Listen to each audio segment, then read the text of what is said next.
You spend hours, if not days, creating a great piece of content, a blog post, a podcast, a video, and then you release it, you publish it out into the world, and crickets. Nothing really happens. Maybe you get a couple likes, a couple comments on social media, but you don't really see any true ROI from the piece of content. Does this sound familiar to you? Well, if so, then today's video is all for you because I am sharing 5 tactics that you can use to create content that is going to naturally promote itself and do the hard work for you. I'm Samantha Russell, the Chief Evangelist at FMG Suite and 20 over 10, and let's jump right in. So tactic number 1 is to create content around timely topics that your audience is already actively talking about. So this seems pretty intuitive, but actually people don't take advantage of it as much as they should be. So for instance, back in 2021, the beginning of 2021, I suggested that creating content around crypto was going to be a #1 marketing opportunity for advisors because of this very thing. People are reading about it in the news. They want to know, are they missing out? Is now the time to buy the dip, right? So even if you're not recommending crypto to your clients, just creating content around it is going to help lend itself to be more shareable, right?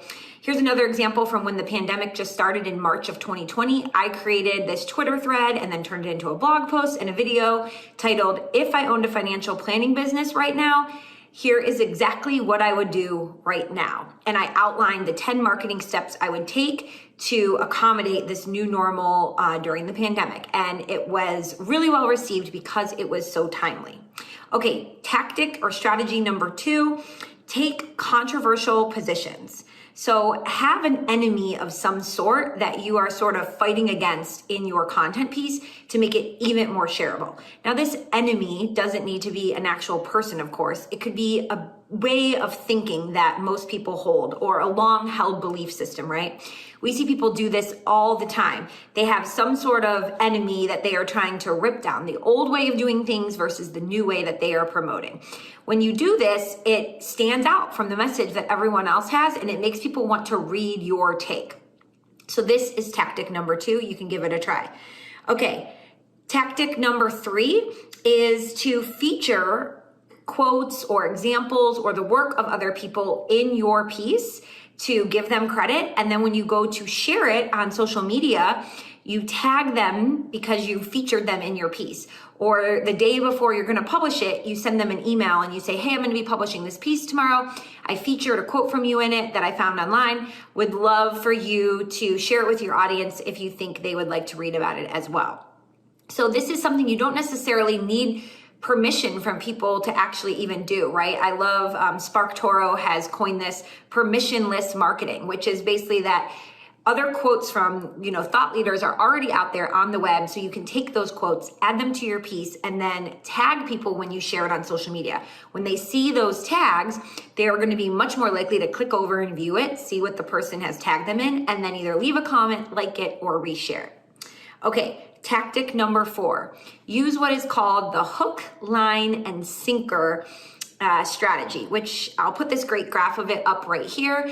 You can see basically what it means is the hook is to grab somebody's attention, right? It's going to make them want to read the rest of the piece. So this would be a really compelling title or the first 30 seconds of your video, something that's going to grab their attention and say to them, what's in it for me? What am I going to get if I pay attention to this content?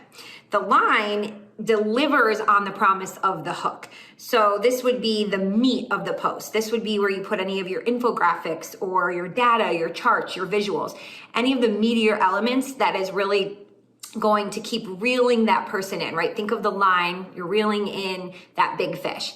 And then the sinker, the last part, is going to make the content stick with your audience long after they've closed out. It's the thing that gets in their head and they can't stop thinking about it. It's how you reel that fish in so that they want to reshare it. So this would be some really great closing line or statement or controversial take that is going to stick with them. So using this hook, line, and sinker method really makes it a lot more probable that your content will be shared by people who read it. Okay, and then tactic number 5, maybe one of the easiest to do, but the one the least amount of people do, is to make a list of all of the businesses, the individual people, the community groups that would find your content really, really relevant.